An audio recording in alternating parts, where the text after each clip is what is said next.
नमस्कार दोस्तों, मेरे चैनल रामेश्वरम भक्ति चैनल में आप सभी का हार्दिक स्वागत है।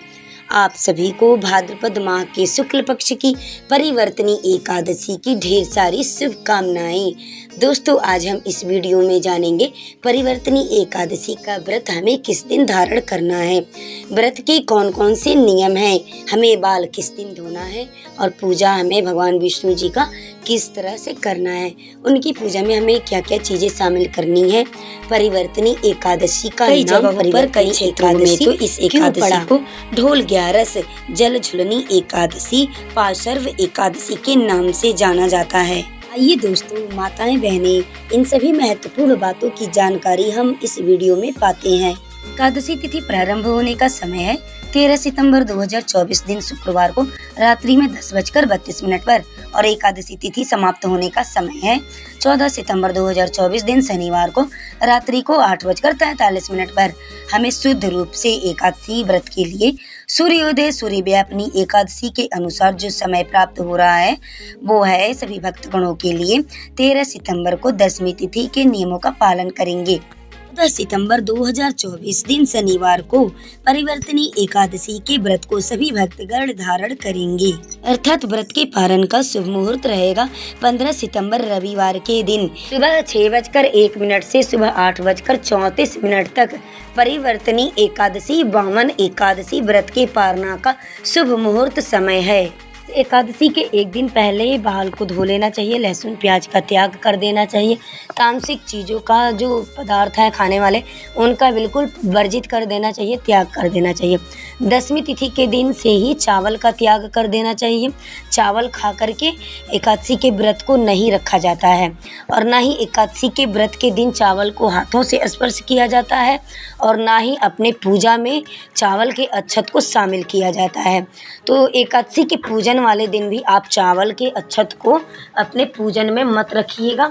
विष्णु भगवान जी का पूजन आप करिएगा तो उनके जल जो अर्पित करिएगा, विष्णु जी को जो अर्घ आप देंगे सूर्य भगवान को, तो उसमें आप सफ़ेद तिल्ली डाल करके यानी सफ़ेद तिल डाल करके अक्षत की जगह पर सफ़ेद तिल रख लीजिएगा। आप लोग वही डाल करके विष्णु जी को अर्घ दीजिएगा उनको, और पूजा में सफ़ेद तिल को ही अक्षत के जगह पे आप शामिल करिएगा।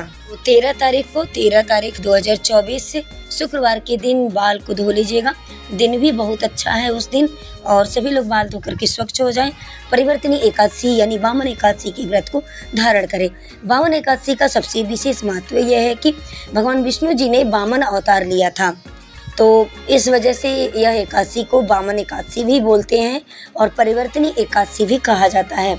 परिवर्तनी एकादशी कहने का महत्व है कि चतुर्मास के दौरान भगवान विष्णु जी जो शयन निद्रा में रहते हैं क्षीर सागर में, तो चतुर्मास के दौरान शयन निद्रा में ही वह परिवर्तनी एकादशी के दिन करवट लेते हैं, करवट को अपने बदलते हैं इस एकादशी के दिन। तो इस एकादशी का बहुत ही ज़्यादा विशेष महत्व है, तो सभी भक्तगण इस व्रत को जरूर धारण करें। इस एकादशी में भगवान विष्णु जी की पूजा वामन अवतार के रूप में की जाती है और इसमें जो कि यह व्रत करने से वाजपेय यज्ञ की फल की प्राप्ति होती है। जो हम वाजपेय यज्ञ नहीं कर पाएंगे तो इस व्रत को जो भक्त मतलब धारण करेंगे, जो लोग व्रत रखेंगे, उनको वाजपेय यज्ञ के फल की प्राप्ति होगी। जाने अनजाने में जो भी पाप कर्म हो जाते हैं उनका नष्ट भी होता है, उनसे मुक्ति भी मिलती है। तो इस एकादशी का इतना बड़ा विशेष महत्व है। एकादशी के दिन तुलसी माता का पूजन नहीं करना चाहिए, मतलब उनको तुलसी माता में जल अर्पित नहीं करना चाहिए। उनका पूजन आप दूर से कर सकते हैं, दूर से तुलसी माता को दीपक लगा सकते हैं, धूप बत्ती दिखा सकते हैं, और लेकिन उनको जो है कि स्पर्श मत करिएगा। एकादशी के दिन तुलसी पत्र को मत तोड़िएगा। एकादशी के व्रत में विष्णु जी की पूजन में तुलसी पत्र जरूर शामिल करना चाहिए।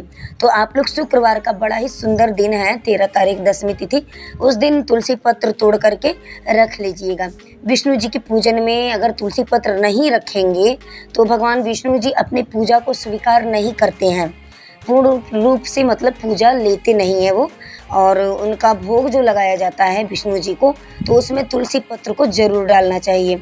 तो माता तुलसी जी भी भगवान विष्णु जी के लिए एकादशी के व्रत को रखती हैं। सभी एकादशी का व्रत माता तुलसी निर्जला विष्णु भगवान जी के लिए रखती हैं। तो उनको जल नहीं डालना चाहिए। एकादशी के दिन तुलसी माता में अलग से आप पूजन कर सकती हैं, अलग से मतलब दीप दिखा सकती हैं, उनको प्रणाम कर सकती हैं। और एकादशी के दिन अगर तुलसी माता का दर्शन सुबह-सुबह में आप करें तो बहुत ज़्यादा शुभ है। तो सुबह में उठ कर के पहले आप तुलसी माता का दर्शन कर लें। उसके बाद से अपने नहाने धोने के बाद से, स्वच्छ वस्त्र धारण करने के बाद से अपने पूरे घरों में गंगा जल का छिड़कावा करें और भगवान विष्णु जी को और माता लक्ष्मी जी को एक पाटे पे, चौकी पे पीला वस्त्र बिछा करके उनको वहाँ स्थापित करें। और भगवान विष्णु जी के पूजन में केला आप रख सकते हैं, फल में ऋतु फल जो भी है, तो विष्णु जी के पूजन में केला रख सकती हैं। और जो भी फल आप रखें तो बहुत ही अच्छा है फल रखना। तो उनका पूजन मतलब इस तरह से किया जाता है कि अगर शंख है आपके पास में तो उस शंख में आप जल भर के विष्णु भगवान जी के पास रखिए। उस दिन माता लक्ष्मी जी का पूजन विष्णु जी के साथ में आप ज़रूर करें।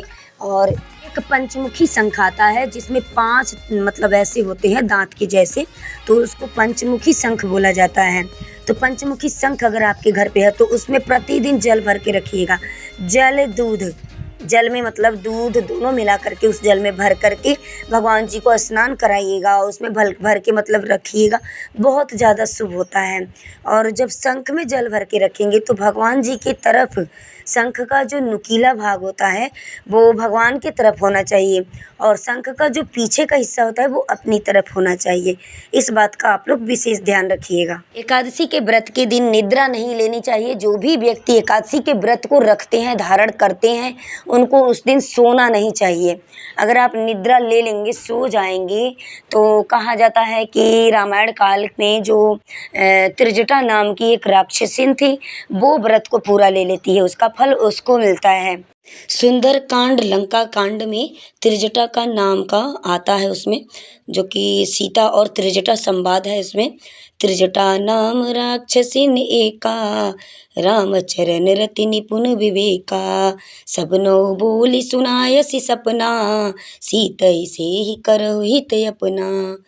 उसने सपना देखा था तो सबको मतलब उसने सुनाया था उसमें कि माता सीता से सभी लोग हित कर लो, माता सीता का सभी लोग सेवा करो, उनका सम्मान करो। तो इसी के वजह से एकादशी के व्रत के दिन मतलब निद्रा नहीं लेनी चाहिए, सोना नहीं चाहिए। अगर किसी व्यक्ति को बहुत ज़्यादा तकलीफ है और उसको मतलब सोना है और उसने एकादशी के व्रत को धारण किया है, व्रत किया है, तो काला तिल के 3 दाने अपने आंचल में बांध लें और या फिर अपने तकिए के सिरहाने के नीचे रख लें। उसके बाद से वह व्यक्ति विश्राम कर सकते हैं। मतलब बहुत ज़्यादा किसी के लिए मतलब आवश्यक है, वो नहीं रह पाता है, दिन में उसको निद्रा आती है, बूढ़े बुजुर्ग लोग हैं, एकादशी के व्रत को किए हैं, तो उनके लिए ये सब नियम है। और जो लोग रह सकते हैं, जो लोग मतलब जिनके पास क्षमता है, जवान है वो लोग, तो वो लोग ना सोएं तो ही बेहतर अच्छा रहेगा।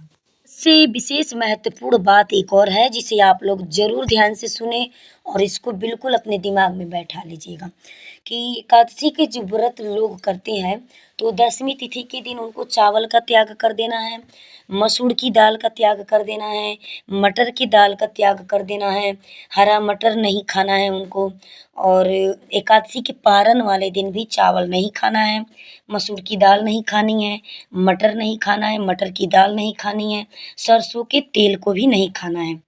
ये सभी चीज़ें पदार्थ जो हैं अपने भोजन में एकादशी के पारण के दिन मत शामिल करिएगा और 10वीं तिथि के दिन मत शामिल करिएगा। 10वीं तिथि के दिन सरसों का तेल आप खा सकते हैं, लेकिन पारण वाले दिन सरसों के तेल को नहीं खाना चाहिए, हाथ से भी न छुएं तो बहुत अच्छा है। एकादशी के व्रत का पारण जब करें तो किसी ब्राह्मण को भोजन कराने के बाद से, दान दक्षिणा देने के बाद से ही आप एकादशी के व्रत को पारण करें। अगर ब्राह्मण नहीं मिलते हैं तो कोई बात नहीं, आपके घर में जो अगर छोटे बच्चे हैं तो उनको पहले भोजन करा लें, गौ माता को 11 निकाल लें, गौ माता को भोजन खिलाने के बाद आप भोजन ग्रहण कर सकती हैं। लेकिन पारण का टाइम जो होता है ना, उसी टाइम के अंदर में ही पारण कर लेना चाहिए, टाइम के बाद पारण करना अच्छा नहीं होता है। एकादशी व्रत के पारण का विशेष महत्व होता है, जितना व्रत का महत्व होता है ना उससे कई गुना ज़्यादा पारण का महत्व होता है। तो इसीलिए लोग पूछते हैं कि टाइम कितने बजे तक है पारण का, शुभ मुहूर्त कितने बजे तक है। लोग व्रत तो करते हैं लेकिन सबसे ज़्यादा व्रत के पारण के टाइम की चिंता होती है कि पारण का टाइम कहीं खिलाफ ना हो जाए। पारण हमें करना है तो हमें टाइम के अंदर में ही पारण करना है, तो इस बात को आप लोग ज़रूर ध्यान रखिएगा। तो दोस्तों उम्मीद करती हूँ कि मेरी वीडियो पसंद आई होगी, तो चैनल को आप लोग सब्सक्राइब कर लीजिएगा, वीडियो को लाइक कर दीजिएगा और बेल आइकन को प्रेस कर लीजिएगा, ताकि आने वाली अगली वीडियो हमारी आप तक आसानी से पहुँच सके। कमेंट भी आप ज़रूर करिएगा। वीडियो में लास्ट तक बने रहने के लिए आप सभी को धन्यवाद।